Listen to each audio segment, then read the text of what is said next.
Good afternoon. Sorry about yesterday. I didn't forget to upload a video. I didn't. I got tied up.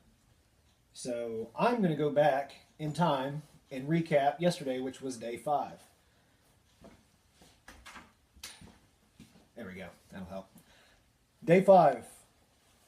I'd like to talk about friendship on day 5.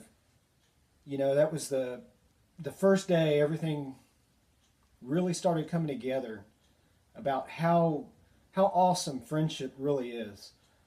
When I was drinking, friendship was kind of a skewed idea. It was different. I'm trying to think how to context it, but it's a different kind of friendship than a sober, real friendship. The friendships I had when I was drinking were friendships that were built around drinking because we enjoy people that share the same interest.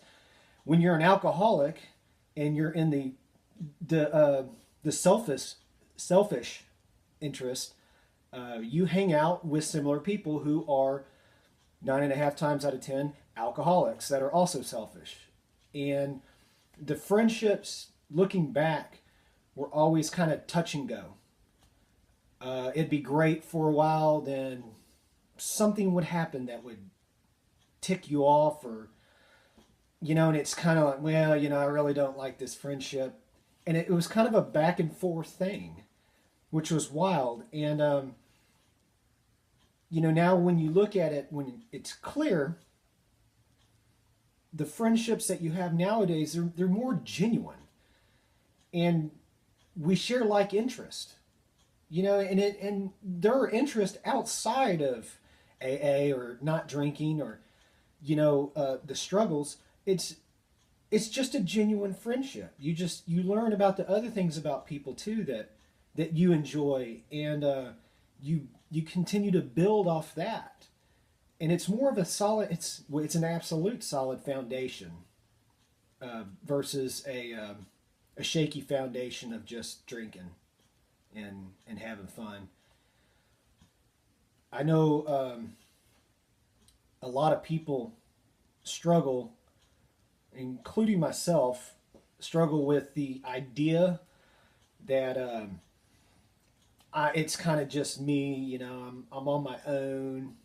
As far as friendships go outside of AA or whatever program you're in, and the only advice with my, 5 days of experience here speaking, the only advice I can give you is that's a lie. There's plenty of people, and please, please, please, it's a much better way than trying to do this all on your own. I've tried in the past, and it has been an absolute failure after failure after failure because I'm not. It goes back to the day when I talked about accountability. You're not accountable to anybody but yourself. Well, a selfish thing, your accountability is really kind of nil at that, when you're trying it by yourself. But friendships, and it's awesome. And I can't say enough. My life in this last almost week has been transformed. And I guess I'll bring it up today at the meeting.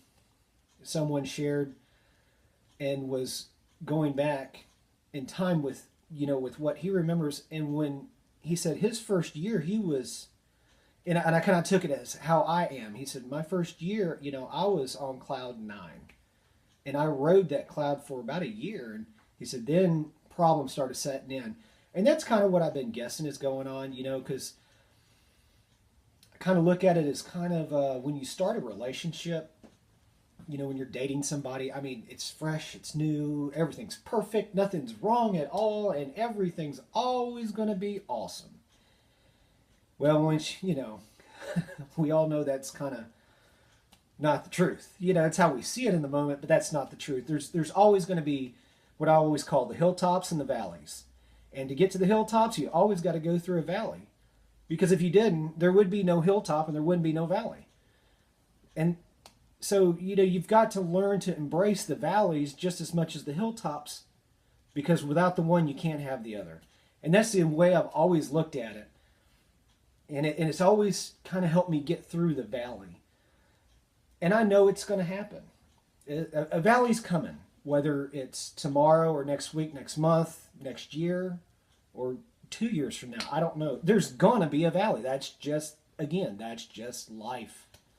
That's a life issue. That's not a drinking issue. But the lack of drinking or the abstinence from drinking doesn't skew your mind to where you can deal with that valley so much easier. And I believe, now I can't speak from experience yet on this, but I am willing to bet that sometimes without drinking, mind you, sometimes there won't be a valley to create, because I know that there's times that I have created a valley for myself without even realizing it. I look back at some times in my life and I know I was 100% me that I created. So I believe in my heart that by abstaining from alcohol for the rest of my life will eliminate certain valleys. And with other valleys, it will decrease how far down it goes. And I am willing to bet a lot, and maybe somebody with more experience than me, so you've got a week or more experience, maybe someone else with some experience, for years or something like that can post up and give their info. But I'm willing to bet. I would feel comfortable betting my paycheck on that. But going back to the friendships, I enjoy it because there's so many people that I talk with, and I used to be really kind of shut down to myself or my little group of alcoholics.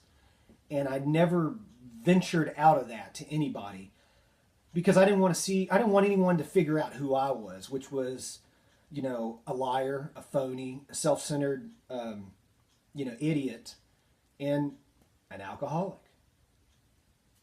I never wanted anyone to see my true colors. But now, I've been in the program and understanding that we were all that way. That's just pretty much the definition of an alcoholic, are the other things. The way I see it and the way it's looking. But it is just, the friendships are awesome. I've already met so many great people. There's people I talk to on a daily basis that I look forward to. Outside of the meeting or whatever, I look forward to talking to them. It makes my day, as I'm sure it makes their day. And I never realized how big a community AA really is. And I mean, the community is huge. And I was thinking late last night, because sleeping's for the dead. I'm still working off the first 1,000 nights. But I was laying awake and I was thinking, and I compare, in my mind, since I'm a military guy, and this is how I process things. I process it very militarily because I spent so much time and I can relate to it really easily. So I look at it this way. You've got your little collective group of people and your sponsor. And I look at that as a squad element. And then you have a couple of your little groups within your home group. And I look at that as a platoon. And I look at your home group as a company. Now, all the home groups collected within your area, now that's a battalion. All the home groups within your state, that's a division. And I'm looking at it as, well, we've got 50 divisions. But think about it like this. What's even neater about that is, you going somewhere? You're going to be gone? You're going to go visit somebody in another state? You can go anywhere else. And you can have the same thing. The program does not change. It is still the same. It's just different people. But I've heard so many people talking about, well, I was on, vacation for a couple weeks and I got to check out this group up north and this group out west. And I mean, to me, that is just awesome. And I mean, it is such a lifestyle, and it's a good lifestyle. It's a lifestyle of quality. And when you when you start fully recovering, and again, this is from what I've been told and how I see it through others' actions. Once you start recovering, you may never fully recover ever in your life, but maybe you don't have to come every day. But a lot still choose to, because then they get to give back. And I think that's what I see the senior level start to kick in, and giving down to the others coming in to help them, just like people have done for those seniors back in the day. And I mean, that is just, to me, I can process that. That is militarily structured, and it's awesome because that works. And I do not see, and I've been to a few meetings around here, but, I haven't seen them all. I'm sure it exists, because there's always, within anything, we're on earth, we're all flawed, but within anything, there's going to be flaws. But from what I've seen, I don't see a lot of hypocrisy. I don't see a lot of politicalness really at all. It's just there's a lot of people out there, their heart is in it. And therefore they are 100% in. And to me, that is just awesome. And yesterday, friendship just really spoke to my heart. And I got to talk to a really good friend of mine for a long time.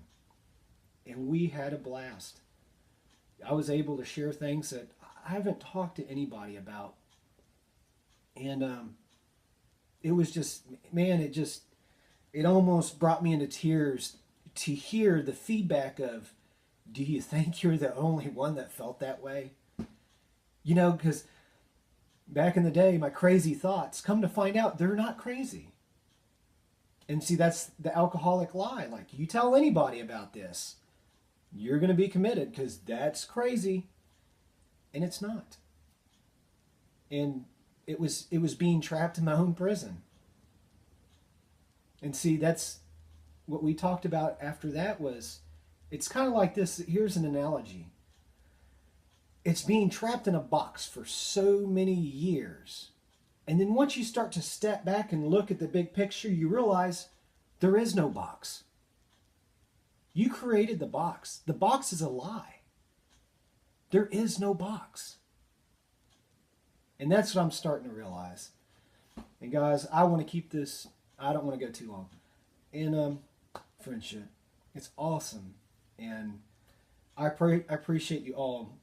My physical friends that I see every day, my electronic friends that I talk to, all of you guys. I cannot do what I do without you. And not that I'm anybody at all. And that's why I enjoy doing what I'm doing, because hopefully I pray that this gets passed on to someone else. Because remember, if we can only affect just one more person other than ourselves, the system just continues to work. And that's just one person per person. But thank you guys for everything. God bless you. And see you on day 6.